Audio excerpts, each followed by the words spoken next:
पहले JUI वाले जन्नत की टिकटें बांटा करते थे और अब नवाज शरीफ ने भी जन्नत की टिकटें बांटना शुरू कर दी हैं।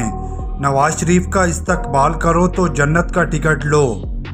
अब जितने आप आ गए हैं वो जन्नत पे जाएंगे, लेकिन मैं जन्नत का वो ये देते हैं ना, आले रसूल ये देते हैं ना सर्टिफिकेट की, ये जन्नती है। तो मैं आपको सर्टिफिकेट देता हूँ कि जो यहाँ आ गए हैं वो तो जाएंगे ही, जो लाहौर जाएंगे किसी बात को, वो भी इंशाल्लाह सीधे जन्नत में जाएंगे। क्यों कि मैंने आपको कहा है कि हमने अपनी जात के लिए नहीं जाना, मुझे कोई जरूरत नहीं है। दूसरी जानिब बात बिरयानी, मोटरसाइकिल और जन्नत के टिकट बांटने से बढ़कर मुजरों तक पहुंच गई है। वाज़ेह है कि फैसलाबाद में नवाज शरीफ के इस्तकबाल के सिलसिले में नून लीग की अवामी राब्ता मुहिम जोरों शोर से जारी है।